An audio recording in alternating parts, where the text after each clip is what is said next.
Hey, it's Openzo's Real Thoughts. Today I'm going to be reviewing Spike Lee's Oldboy. If you did not know already, Oldboy is a remake of the 2003 South Korean film by Chan-wook, one of my all-time favorite directors, and obviously when the news broke out that Oldboy was getting remade, people went batshit crazy because this is one of the films that you just should not touch.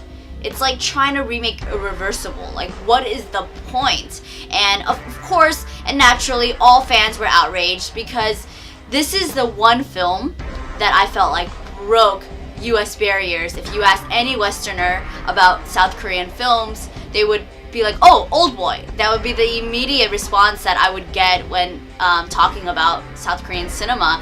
And it's just an incredible work of art, and it's part of Park Chan-wook's Vengeance trilogy, which starts off with Sympathy for Mr. Vengeance, Oldboy, and Lady Vengeance. Lady Vengeance being one of probably my favorite.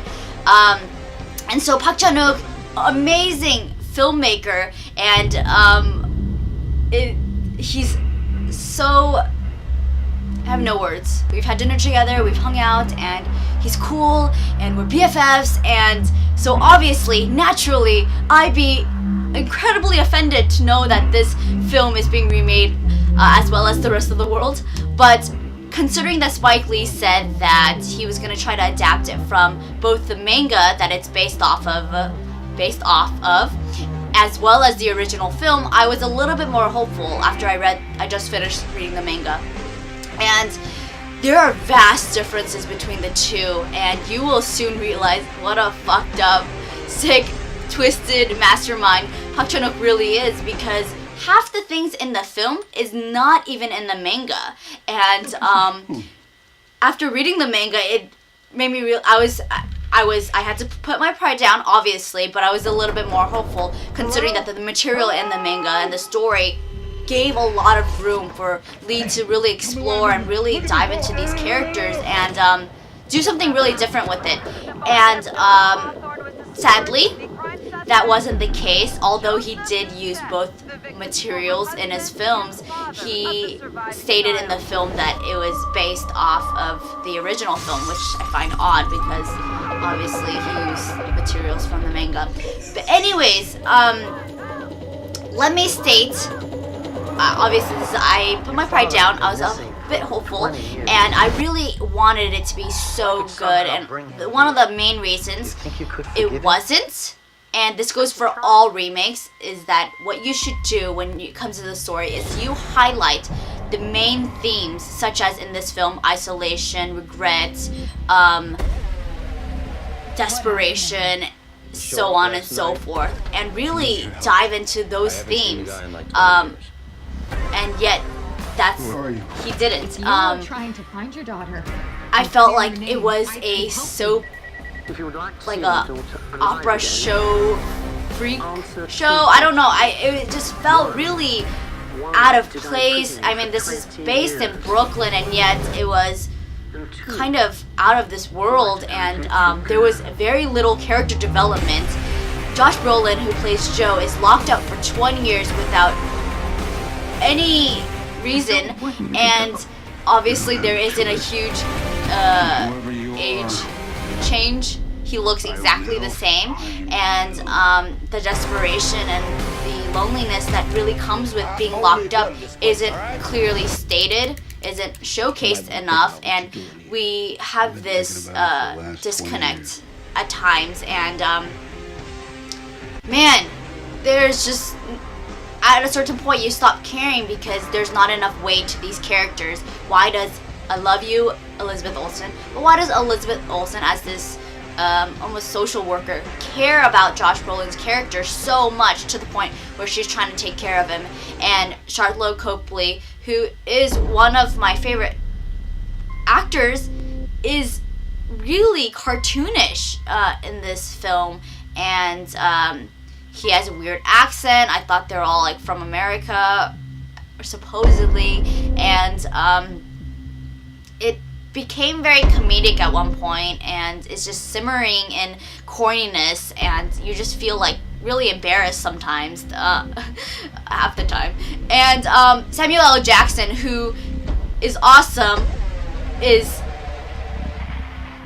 acts as if he just came out of The Fifth Element with his blonde mohawk and red suit, and it's just like, aren't we in Brooklyn? Like, aren't we? Isn't this I don't know. I really thought that it could be based in reality more. Sometimes it felt like a set. And one I laud Spike Lee for this is that obviously he had to keep certain key scenes, like the iconic fight scene in the hallway, but instead of a hallway, it's in a garage, and it has such fluid camera movements, and it really glides right along, and I really loved it for that. One minor part is that it felt so choreographed, every little detail, like one punch here, one punch there, and it just, oh god. And besides that and one of the torture scenes, wow. I got really squeamish. I was just squirming in my chair. I was like, oh my god, this is like really getting to me. And obviously I watch a lot of violent films, but this one really upped the ante, and I really love that. It's just such a shame because he really could have worked with the materials. And spoiler alert, I don't know if you didn't know this already, but of course the theme of incest comes into play, and I felt like this is such a heavy subject, and yet he makes such light of it, and I don't feel the seriousness of it all. And oh god, it's just, I was really rooting for him. I don't like it when people kept saying, you know what, I knew it was gonna be bad, I knew it was gonna be like the worst thing I've ever seen. Come on, people. Let's give him the benefit of the doubt. Spike Lee isn't a horrible director. This is just a bad situation. This is just a film that was doomed from the very beginning. And I almost feel like David Fincher could have taken on this role and really could have made this better. Instead of, I don't know. I don't think Spike Lee was the right director for it.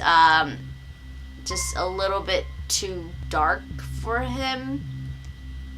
I don't know. I would have preferred David Fincher. Yeah, definitely. Even if it was a little bit more westernized, obviously. Other parts, I mean, I have nothing more to say. But I have so much to say, but I'm just gonna go on and on. So comment below. Let's discuss this film and let's not bash it. I really just was a little bit more hopeful, was incredibly open-minded, shockingly, to be, considering I am a huge fan of the original film, and yeah, I don't want to shit talk it, so let's just calmly talk about this. So, alright, thanks for listening. Subscribe if you haven't. Please like and comment, and follow me on my Twitter, Tumblr, Blogspot, and like my Facebook. Alright, bye.